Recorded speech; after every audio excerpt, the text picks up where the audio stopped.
वाधवा ने जब बोला था कि राहुल गांधी तेरी वही हालत होगी जो तेरी दादी की हुई थी, केरल के विद्यार्थी परिषद के प्रदेश के प्रवक्ता ने जो बोला राहुल गांधी की छाती में गोली मारना चाहिए, क्या इसके लिए नरेंद्र मोदी, नड्डा या संबित पात्रा इनमें से किसी ने माफी मांगी?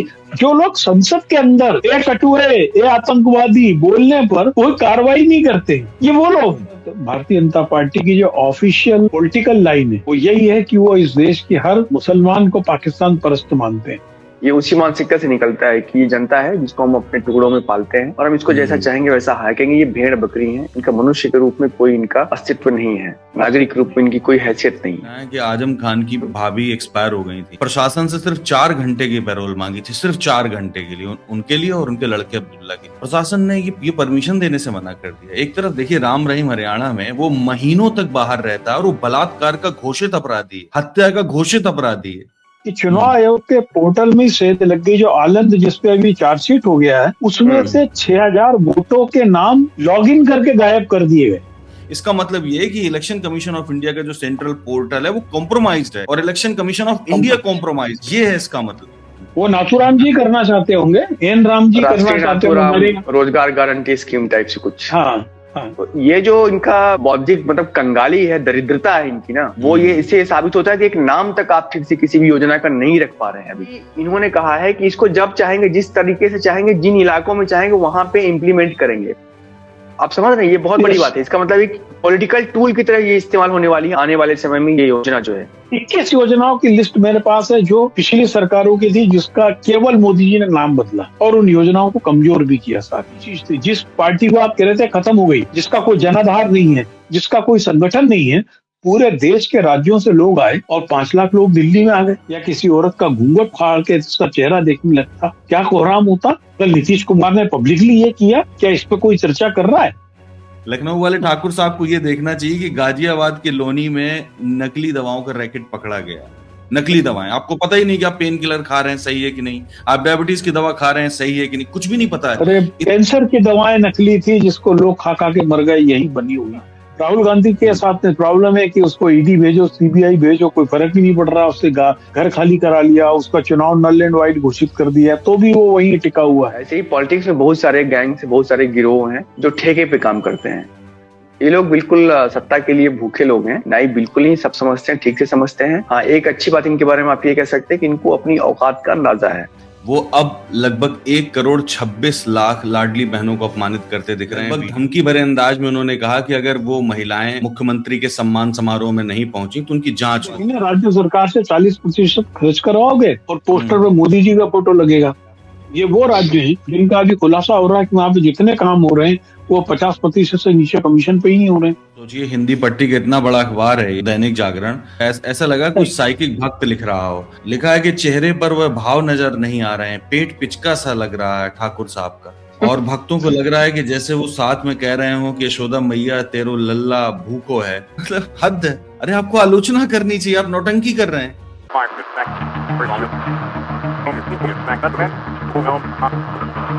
सलाम नमस्कार, मैं हूं कुणाल पाठक और आप देख रहे हैं द लखनऊ पोस्ट आज का अखबार। इस कार्यक्रम में मेरे साथ मेरे मेहमान हैं indiaclimatechange.com के फाउंडर पंकज चतुर्वेदी जी। पंकज जी, स्वागत है आपका। नमस्कार। पंकज जी, एक खबर मुझे सोशल मीडिया में मिली, अखबारों में तो खबर कहीं दिखाई नहीं पड़ी। शायद आपने देखी हो कि जो मध्य प्रदेश के मंत्री हैं विजय शाह, जिन्होंने भी कुछ महीनों पहले सेना के अधिकारी सोफिया कुरैशी को अपमानित किया था, वो अब लगभग 1 करोड़ 26 लाख लाडली बहनों को अपमानित करते दिख रहे हैं वीडियो में। लगभग धमकी भरे अंदाज में उन्होंने कहा कि अगर वो महिलाएं मुख्यमंत्री के सम्मान समारोह में नहीं पहुंची तो उनकी जांच होगी। ऐसा लगता है जैसे 1500 रुपए देकर उन्हें खरीद लिया गया। कह रहे हैं 1500 रुपए दिए, हम करोड़ों रुपए खर्च कर रहे हैं, क्या वो आ नहीं सकती सम्मान करने के लिए, और नहीं आएंगी तो जांच होगी।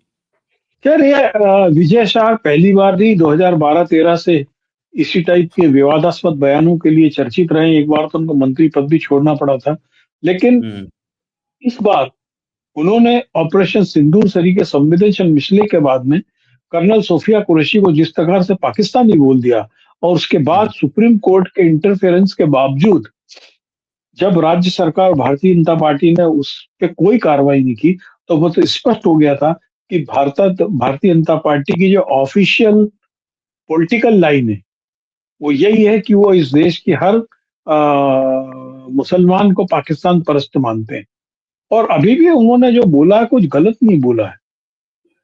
जिस प्रकार से पैसे देके वोट खरीदे जा रहे हैं हर राज्य में, आज इस देश की 65% आबादी परोक्ष अपरोक्ष रूप से सरकार के ऐसे एहसानों के तले दबी है जो जन कल्याण की योजना के बनिस्पत डायरेक्ट कैश बेनिफिट से फायदे ले रहे हैं।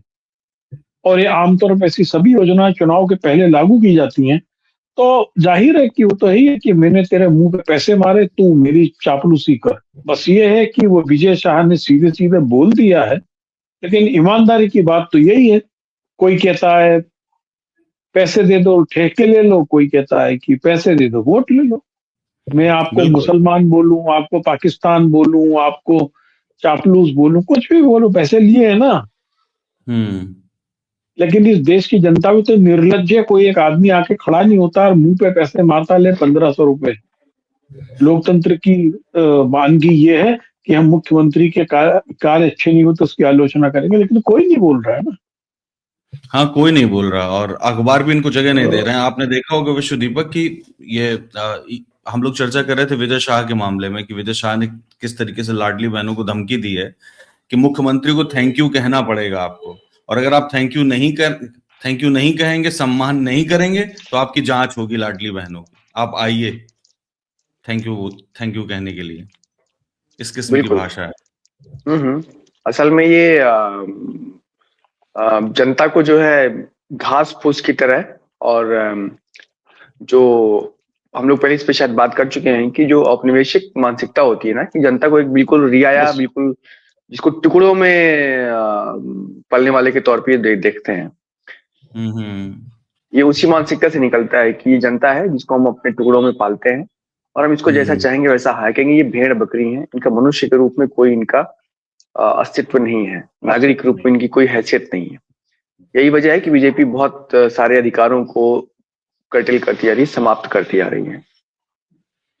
बिल्कुल। एक बात अभी असल में कुणाल, मैं आपको बताऊं कि यदि आप बंच ऑफ थॉट पढ़ेंगे गुरुजी का, तो उसमें एक नागरिक उसकी आर्थिक स्थिति के बारे में जो कॉन्सेप्ट है वो यही है कि कोई आदमी इतना सक्षम नहीं होना चाहिए कि वो सरकार पे सवाल उठाने लगे, राजा पे सवाल उठाने लगे। सबको आर्थिक रूप से इतना गिरा हुआ होना चाहिए कि वो आपके बिलतवार बन के जिए। तो यही सरकारी योजनाओं में हो रहा है। यही सरकारी मनरेगा को इन्होंने जो खत्म किया, जयराम कर दिया, आपको इसको जयराम जी कर दिया उसको। हाँ, जीराम जी कर दिया। पहले आशाराम बापू था और जीराम जी कर दिया। वो तो अच्छा जीराम जी किया। मुझको लगता है कि वो जी की जगह नाथू भी कर सकते थे।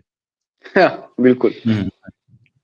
वो नाथूराम जी करना चाहते होंगे, एन राम जी करना चाहते होंगे, रोजगार गारंटी स्कीम टाइप से कुछ। हाँ। न से बोल देते तो नेशनल है। हाँ, कैसा एब्रिविएशन बनाया? घटिया किस्म का आदमी एब्रिविएशन बनाता इनका, या तो चैट जीपीटी की मदद लेता मुफ्त वाले निःशुल्क सेवा का, जिसमें हिंदी है, अंग्रेजी है, कोई शब्द कम्युनिकेट नहीं कर रहा है। कोई भी योजना या कोई एब्रिविएशन की पूरा चीज होती है, वो एक संचारण होता है। इसमें संचारित ही नहीं हो रहा है, क्या है ये? बिल्कुल, क्योंकि राम लाना था ना बीच में विश्व दीपक इनको, इसलिए इन्होंने रूरल एंड आजीविका कर दिया। मतलब कुल मिला के ये कि वो ये बताना चाहते हैं बार बार कि आप जितना विरोध करोगे, आप जितना इस बात का समर्थन करोगे कि इस देश को सेकुलर होना चाहिए, उन मूल्यों को मानना चाहिए जो आजादी के समय थे या जो संविधान निर्माताओं ने किए थे, तो हम उनकी उतनी ही खिलाफत करेंगे, लेकिन अपने तरीके से। नहीं, इनका राम नाथूराम है भाई, वो जी राम बोल रहे हैं, धीरे धीरे वो एन राम होगा, देखो तो आप। मतलब नॉमेनक्लेचर तो खैर ठीक है, उस पर डिबेट की जा सकती है और करना भी चाहिए, क्योंकि हिंदुस्तान में, भारत में 28 राज्य और उनमें अनेक जगहों पर अनेक भाषाएं बोली जाती है, तो हिंदी को ही क्यों थोपना हर जगह पे। और चिदम्बरम ने ये मुद्दा उठाया भी है। चिदम्बरम साहब ने कल एक ट्वीट किया, उन्होंने कहा कि ये जो योजना लाते हैं उन नामों में हर जगह जबरदस्ती हिंदी घुस करते हैं। ऐसा नहीं था कि पहले हिंदी नहीं थी, पहले भी हिंदी का इस्तेमाल होता था, लेकिन उसको जबरदस्ती तुकबंदी के लिए नहीं घुसेड़ा जाता था। जैसे आपने कहा कि रूरल एंड आजीविका, अब ये कौन सी बात है भाई? ग्रामीण आजीविका समझ में आता है, रूरल अंग्रेजी का शब्द है, आजीविका हिंदी का शब्द है, बीच में आपने एंड घुसेड़ा हुआ है। तो ये जो इनका बौद्धिक मतलब कंगाली है, दरिद्रता है इनकी ना, वो ये इससे साबित होता है कि एक नाम तक आप ठीक से किसी भी योजना का नहीं रख पा रहे हैं अभी। और क्यों? क्योंकि आपके दिमाग में जो खुरपेच चल रही है उसकी वजह से आप चीजों को तोड़ मरोड़ करके सबको डिस्ट्रॉय कर रहे हैं। और महात्मा गांधी को तो बाहर निकालना ही था, वो तो सिर्फ 2 अक्टूबर, 15 अगस्त, 26 जनवरी जब कहीं बाहर जाते हैं तो उस समय उनकी जो है मोदी साहब उन पे जो है माल्यार्पण करते हैं, उसके लिए उन्होंने महात्मा गांधी को रख रखा है। बाकी जैसा पंकज जी कह रहे थे कि बाकी उनका काम है वो नाथूराम का ही है। और ये जो योजना कांग्रेस लेकर के आई थी, ये मेरे ख्याल से मनमोहन सिंह के दौर की सबसे महत्वपूर्ण, सफल और लॉन्ग लास्टिंग इम्पैक्ट जिन योजनाओं का हुआ भारत में, उनमें से एक योजना थी ये मनरेगा। और इसको कितना सुंदर नाम है मनरेगा, आपको बोलने में आसान है, नरेगा आप कह सकते हैं, कहने में आसान है, स्पेल करने में आसान है, इसको आपको जीव टंग ट्विस्टर नहीं है ये।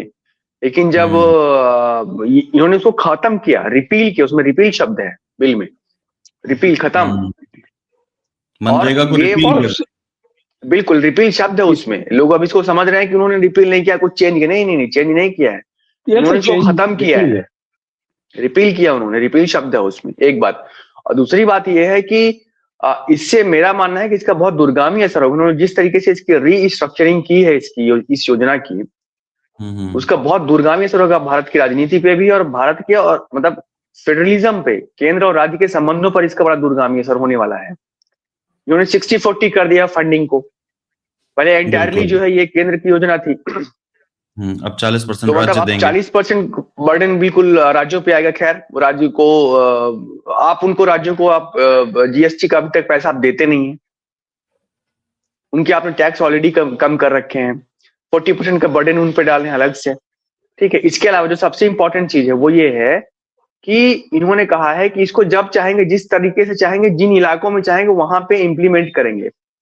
आप समझ रहे हैं, ये बहुत बड़ी बात है। इसका मतलब एक पॉलिटिकल टूल की तरह ये इस्तेमाल होने वाली है आने वाले समय में। ये योजना जो है, इसको ये लोग अपने पॉलिटिकल टूल की तरह, मान लीजिए कल्पना करिए कि एमपी में चुनाव होने वाला है सर,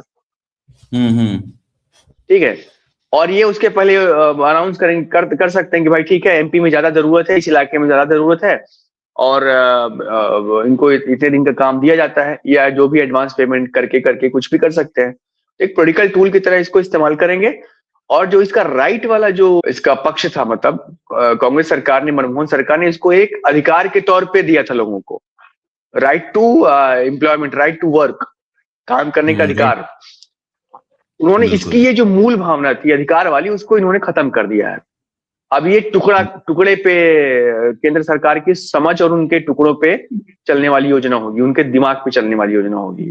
तो अधिकार वाला ही इसमें जो भाव था वो खत्म कर दिया इन्होंने, अधिकार वाला भाव खत्म कर दिया है। विश्व दीपक ये कह रहे हैं, पंकज जी मैं ये कह रहा हूं, इसमें जो सबसे खास बात थी वो ये थी कि जो है डिमांड बेस्ड लेबर था, आपको डिमांड बेस्ड लेबर बजट होता था। अब ये क्या है कि इन्होंने फिक्स कर दिया है स्टेट में, इतना ही होगा, आप क्या चाहें जितनी भी डिमांड। ये सबसे खास बात देखिए ना, राज्य सरकार से 40% खर्च करवाओगे और पोस्टर पे मोदी जी का फोटो लगेगा। दूसरी चीज ये है कि अब आप देखिए कि आपने कुछ राज्यों, नॉर्थ ईस्ट वगैरह के राज्यों को उन्होंने 40 की जगह 10% दिया। ये वो राज्य हैं जिनका अभी खुलासा हो रहा है कि वहां पे जितने काम हो रहे हैं वो 50% से नीचे कमीशन पे ही हो रहे हैं, ठीक है। राज्य की करों में भागीदारी का जो विवाद है वो धीरे धीरे जीएसटी की बैठकों में गहराता चला जा रहा है। भाई आप जिसके अंदर राज्य सरकारों को ज्यादा पैसा मिल सकता है, आप डीजल पेट्रोल को क्यों जीएसटी में नहीं ला रहे हैं? अच्छा, दूसरी चीज ये सबसे बड़ी चीज है, सूचना का अधिकार को आपने पंगु बना दिया, शिक्षा के अधिकार की लगभग आपने हत्या कर दी। जिस चीजों पे जनता का अधिकार था, जो लोकतंत्र की परिकल्पना थी कि जिसके अंदर जनता सरकारी योजनाओं में सहभागी होती है और अधिकार के साथ होती है, वो उनके ऊपर कोई एहसान नहीं होता है, वो ऑब्लिगेशन नहीं होता है। लेकिन अब आपने जो अधिकार था वो सभी अधिकारों को खत्म कर दिया है, और आप इस समय ब्यूरोक्रेसी और पॉलिटिकल जो पावर है उसके आप उनकी ओर नजरें उठाए देख रहे हैं कि ये हमारे ऊपर दया करें तो हम कुछ करें। इस योजना के साथ भी उन्होंने यही किया है। मनरेगा योजना के मामले में नरेंद्र मोदी का विद्वेष तो हमने संसद में देखा है, जिसमें उन्होंने बोला था ये योजना तो भार हो गई है, ये योजना ने देश को बर्बाद कर दिया। जबकि दुनिया जानती है कि 2010 में जब वर्ल्ड में रिसेशन था, मंदी थी, तो केवल मनरेगा के कारण ग्रामीण क्षेत्र में डेली कंज्यूमर आइटम का बिक्री, सेल का जो चेन थी वो लगातार बनी रही थी और भारत पर रिसेशन का असर नहीं पड़ा था। ये नहीं ऑन रिकॉर्ड है भाई। उसके अंदर कुछ कुछ फर्जी जॉब कार्ड बने होंगे या कुछ के पेमेंट नहीं होंगे, इसकी ट्रांसपेरेंसी को बढ़ाया जा सकता है। बिल्कुल। लेकिन आपने मुख्य योजना की हत्या कर दी, आपने मुख्य योजना की हत्या कर दी। और वो क्योंकि मोदी जी ये चाहते हैं कि एनसीईआरटी की जब किताबों में लिखा जाए तो ये योजना किसने शुरू की थी? मोदी जी ने शुरू की थी। ये संस्थान किसने शुरू किया था? जैसे अभी हम बात करते हैं ना कि नेहरू जी ने ये किया। 21 योजनाओं की लिस्ट मेरे पास है जो पिछली सरकारों की थी, जिसका केवल मोदी जी ने नाम बदला और उन योजनाओं को कमजोर भी किया साथ में। और लोगों को ये भी जानना चाहिए कि राज्यों का बहुत सारा पैसा बकाया है, मनरेगा का भी अभी केंद्र के ऊपर। हाँ, केंद्र के ऊपर बकाया है अभी दिया ही नहीं है। और पता नहीं, हो सकता है अब जैसे जिस तरीके से विश्व दीपक बता रहे हैं कि रिपील कर दिया, इसका मतलब पुरानी योजना अब अस्तित्व में नहीं है। अगर अस्तित्व में नहीं है तो वो पैसा देंगे ही नहीं राज्यों को, तो क्या फेडरल स्ट्रक्चर बचेगा? आने वाले समय में देश के बहुत सारे हिस्सों में आपको बहुत गहरा असंतोष, बेचैनी और परेशानी दिखाई देगी बहुत सारे समूहों में। भारत का एक देश है और अंदर से बहुत जुड़ा हुआ है, लेकिन फिर भी इसमें बहुत सारी डाइवर्सिटी है, बहुत सारे इसमें समाज हैं, बहुत तरह की चिंताएं हैं, अलग अलग जाति है, समुदाय हैं, उनकी अलग अलग समस्याएं हैं। आपको आने वाले समय में देखा कि बहुत ही चोक्ड जो माहौल बना है, जहाँ पे सबका गला घोट दिया जा रहा है, उसकी प्रतिक्रिया में आपको तमाम तरह की समाज में उसके रिफ्लेक्शंस देखने को मिलेंगे। कहीं आपको हिंसा दिखेगी, कहीं आपको नवादा जैसी घटना मिलेगी जहाँ पे कि कितना बर्बर तरीके से उसकी हत्या की गई। कहीं पे आपको सरकार के विरुद्ध या भारत राष्ट्र के विरुद्ध भी आपको ऐसी चीजें देखने को मिल सकती हैं। स्टालिन वगैरह जो बातें कर रहे हैं वो हवा की बात नहीं है, उनकी चिंताओं को समझना चाहिए। और इन चीजों में अखबारों का झूठ का आपको एक दृश्य बताता हूं। आज सभी अखबारों के पहले पेज पर है कि ऑपरेशन सिंदूर के समय पाकिस्तान द्वारा भेजे गए तुर्की के ड्रोन की प्रदर्शनी लगाई गई है ना। लेकिन अब उस खबर को आगे भी पढ़िए। उसकी खबर की असलियत ये है कि वो उस ड्रोन का प्रतिकृति है, मॉडल है, ओरिजिनल नहीं है। तो यानी मैं आपको बताऊं, वही हर जगह अश्वत्थामा हतो नरोवा कुंजरोवा करने की आदत है इन लोगों की। धीरे से बोल देते बस नरोवा कुंजरोवा, ये वो ड्रोन नहीं है लेकिन उसका मॉडल है, उस पर बात नहीं करेंगे। हम बात क्या करेंगे? आप कोई मीडिया हाउस इस बात पर चर्चा नहीं कर रहा कि हिंदुस्तान की पूरी राजनीति एक शब्द पे टिकी रहती, वो है मुर्दाबाद, और दूसरी है पुतले जलाना। मुर्दाबाद या पुतले जलाना वही शब्द है जो कब्र खोदना है। और इस पे इतना विवाद कर लिया, शब्द नहीं हुआ। उसके ऊपर आपने कल संसद का, पूरे संसद के करोड़ों रुपए आपने खर्च कर दिए माफी मांगने के लिए। क्या तरविंदर सिंह वाधवा ने जब बोला था कि राहुल गांधी तेरी वही हालत होगी जो तेरी दादी की हुई थी, या अभी पिछले महीने केरल के विद्यार्थी परिषद के प्रदेश के प्रवक्ता ने जो बोला राहुल गांधी की छाती में गोली मारना चाहिए, क्या इसके लिए नरेंद्र मोदी, नड्डा या संबित पात्रा, इनमें से किसी ने माफी मांगी या कांग्रेस ने मांगी? मुझे याद है कि एक बार एक सुप्रीम कोर्ट ने एक फैसले में बोला था कि यदि आप राजनीति में, तो आपको थोड़ी मोटी चमड़ी करके आना चाहिए कि छोटी छोटी चीजों के लिए रोना नहीं रोना चाहिए। और ये तो झूठे। और वो लोग जो लोग संसद के अंदर ए कटुए, ए आतंकवादी बोलने पर कोई कार्रवाई नहीं करते, ये वो लोग हैं और उनको ये चीजें बुरी लग रही हैं। खैर कोशिश तो करनी नहीं लग रही है। नहीं, इनकी चमड़ी बहुत पर्याप्त मोटी है, इनको कुछ बुरा नहीं लगता। इनको पता है कि डिस्ट्रैक्शन कैसे करना है, चीजों को बिगाड़ना कैसे, व्यवस्था कैसे फैलानी है। राहुल गांधी की 5 रैली में दिल्ली में 5 लाख लोगों का आना एक बड़ी चीज थी। जिस पार्टी को आप कह रहे थे खत्म हो गई, जिसका कोई जनाधार नहीं है, जिसका कोई संगठन नहीं है, पूरे देश के राज्यों से लोग आए और 5 लाख लोग दिल्ली में आ गए। और आप उससे जुड़े हुए अच्छी खबरें, आप ये खबर नहीं बता रहे हो कि कर्नाटका से आ रही एक पूर्व एमएलए, लेडी एमएलए ने, जो डॉक्टर है, उसके विमान में एक अमेरिकी औरत को 2 बार सीपीआर देकर उसकी जान बचाई, और वो अंत में अमेरिकी लेडी बोलती गई, आप मेरा हाथ पकड़ के बैठे रहो, मुझे छोड़ के मत जाना।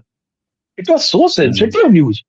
आप उस पर कोई चर्चा नहीं कर रहे। आप बताइए, किसी टीवी चैनल ने उस पर बहस की कि हमारे यहाँ once a doctor is always doctor, whether he और शी इज अ पॉलिटिशियन और नॉट?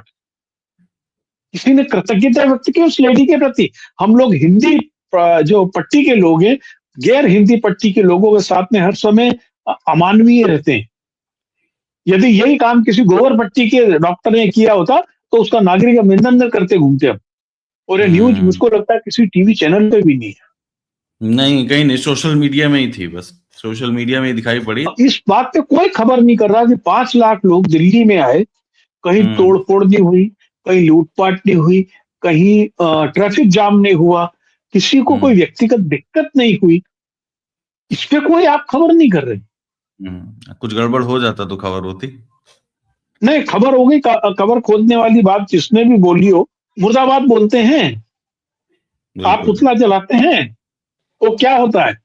ठीक बात है, पर जब लोग जानते हैं कि वो इसी किस्म के हैं, इस किस्म की बातों को भुना लेंगे, सब कुछ कर लेंगे, तो इन चीजों से बचना ही चाहिए था। वो तो मतलब डिस्ट्रैक्ट करने के लिए तो जी राम जी लेकर आए, सब कुछ डिस्ट्रैक्शन ही तो है उनके लिए, कोऑपरेशन और कोऑर्डिनेशन तो है नहीं उनके लिए। यदि आप बताइए, किसी एक कांग्रेस के नेता ने यह किया होता कि एक मुस्लिम लड़की अपना नियुक्ति पत्र लेने मंच पर आ रही है और कांग्रेस का कोई नेता उसका हिजाब खींच लेता, या किसी औरत का घूंघट उखाड़ के उसका चेहरा देखने लगता, क्या कोहराम होता? कल नीतीश कुमार ने पब्लिकली ये किया, क्या इस पे कोई चर्चा कर रहा है? सही, बहुत घटिया हरकत है ये, वाकई। भाई, किसी की सांस्कृतिक पहचान है या मेरी मर्जी से पहना हुआ कपड़ा है, तुम कौन होते हो हटाने वाले? तुम कौन होते हो हटाने वाले?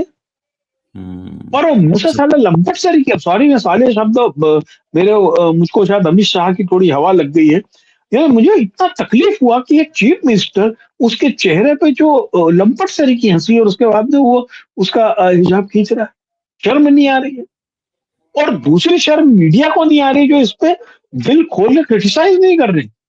तो कहाँ से क्रिटिसाइज कर रहे हैं? उन्होंने अगर 6 महीने भी क्रिटिसाइज किया होता तो सरकारी अस्तित्व में नहीं रहती। रही बात मुसलमानों की, तो मुसलमानों की हालत तो बहुत खराब कर दी है। आप देखिए विश्व दीपक की कल की घटना है कि आजम खान की भाभी एक्सपायर हो गई थी, और उन लोगों ने प्रशासन से सिर्फ 4 घंटे की पैरोल मांगी थी, सिर्फ 4 घंटे के लिए, उनके लिए और उनके लड़के अब्दुल्ला के लिए। प्रशासन ने ये परमिशन देने से मना कर दिया। एक तरफ देखिए राम रहीम हरियाणा में वो महीनों तक बाहर रहता है और वो बलात्कार का घोषित अपराधी है, हत्या का घोषित अपराधी है। हद है मतलब। बिल्कुल, ये लोग एग्जाम्पल सेट करें। आप ये देखिए ना कि उमर खालिद बिना ट्रायल की जेल में 5 साल हो गए उसको, लगभग 6 साल हो सकता है, ज्यादा हो गया। बिल्कुल। वो उसको अपनी बहन की शादी के लिए अभी 10-12 दिन की उसको जमानत मिली है, शायद वो आज बाहर आएगा या कल बाहर आएगा। आ गया परसों तो आ गया था। जी तो ये ये लोग एग्जाम्पल सेट कर रहे हैं। राम रहीम ही क्यों यार, इनके यहाँ पूरी लिस्ट है, और ऐसे जो क्रिमिनल एलिमेंट्स हैं उनको प्रमोशन मिलता है। नहीं, 4 घंटे की पैरोल देने में क्या दिक्कत हो सकती थी पंकज जी? 4 घंटे की तो पैरोल थी, और जो प्रशासन दे सकता है बिल्कुल दे सकता है, लेकिन नहीं देंगे क्योंकि उनका नाम आजम खान है। आजम, सीधी सी बात है, इसमें ज्यादा आप ये देखिए पहले कि नेहा सिंह राठौर के खिलाफ पुलिस ने वारंट इशू किया, शायद कोर्ट ने भी उस पर कुछ क्या किया, मुझे ज्यादा मैंने फॉलो नहीं किया, पर वो उत्तर प्रदेश में रहती है और वहां से लाइव भी कर रही है वो बीच बीच में, मोदी को क्रिटिसाइज करती है, और फिर भी उसको पुलिस नहीं खोज पा रही है, जो पुलिस एनकाउंटर करने में माहिर है ना।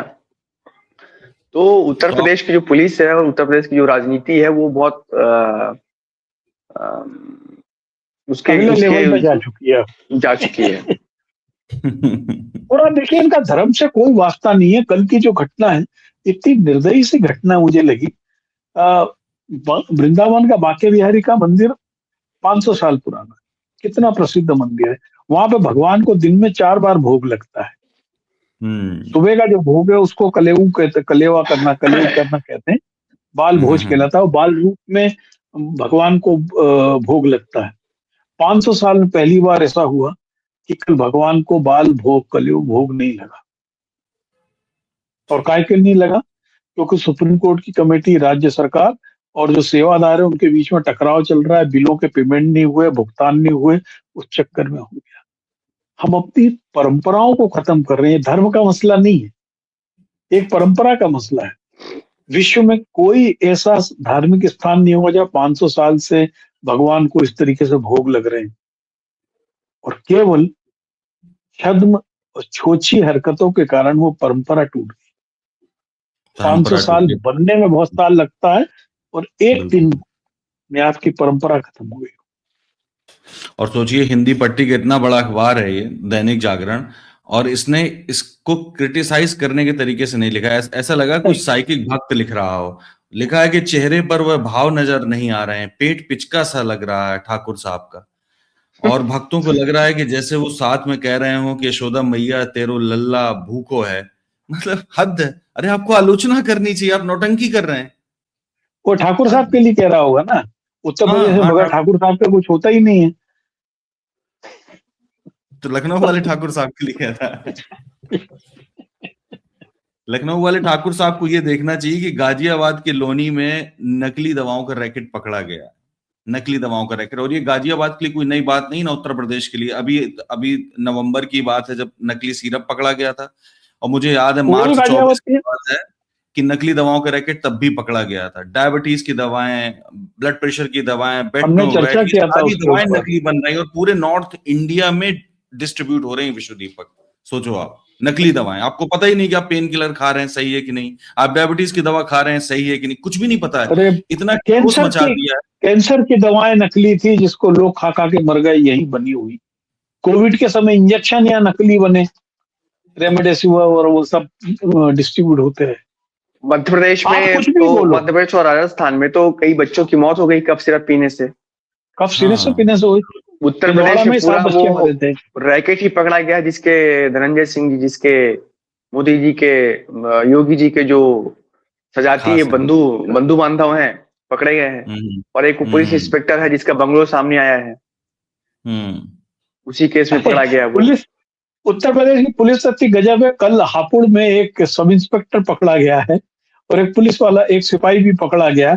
वो एक महिला के साथ मिलके ये वाला रैकेट चलाते थे, ब्लैकमेल वाला, जो कहते हैं ना, क्या उसका अलग से कोई नाम है, मैं भूल रहा हूँ। Honey trap. सब इंस्पेक्टर, सिपाही और कुछ लोग मिलके, उसमें हिंदू मुस्लिम भाई भाई थे, सब मिलजुल के खाते थे। तो है ना, तो भाई आप रूहानी तेल बेचो तो उर्दू से कमा रहे हो तो तकलीफ नहीं है, लेकिन क्या वक्त बोल दो, तकलीफ बोल दो, तो फिर हिंदू राष्ट्र खतरे में आ जाएगा। रूहानी तेल लगा बेचते भी हैं, लगाते भी हैं वो।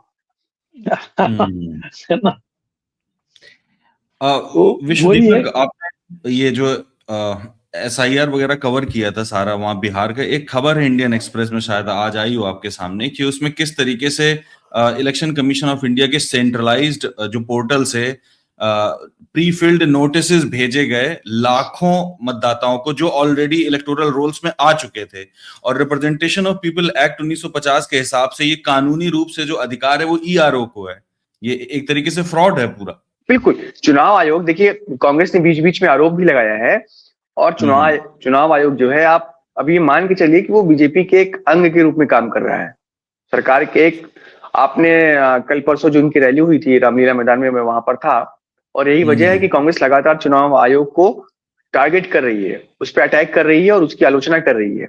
ऐसा नहीं कि कोई दुश्मनी है, राजनीतिक दुश्मनी नहीं है चुनाव आयोग से, लेकिन ये सच्चाई है कि चुनाव आयोग अब कंप्लीटली पूरी तरीके से बीजेपी के संघ परिवार के एक अंग प्रत्यंग के रूप में, एक बाजू के रूप में काम कर रहा है। उसको जहां जरूरत पड़ती है वहां उसको लगाते हैं, और वो जैसा जरूरत पड़ती है वैसा काम करता है। रामलीला मैदान की रैली में राहुल गांधी ने, प्रियंका गांधी, दोनों ने ये कहा जनता से कि आप इन तीनों चुनाव आयुक्तों का नाम याद रखिए, ज्ञानेश कुमार का, जोशी का, और एक का नाम मेरे ख्याल से सरदार जी का, तीनों का नाम याद रखिए और इनको माफ नहीं किया जाएगा। 2 बार प्रियंका ने कहा, 2 बार राहुल गांधी ने कहा। इसमें आपको एक खबर और बताना चाहूंगा जिसकी बड़ी कम चर्चा हो रही है। कि चुनाव आयोग के पोर्टल में सेध लग गई, जो आलंद जिसपे अभी चार्जशीट हो गया है, उसमें से 6000 वोटों के नाम लॉगिन करके गायब कर दिए गए।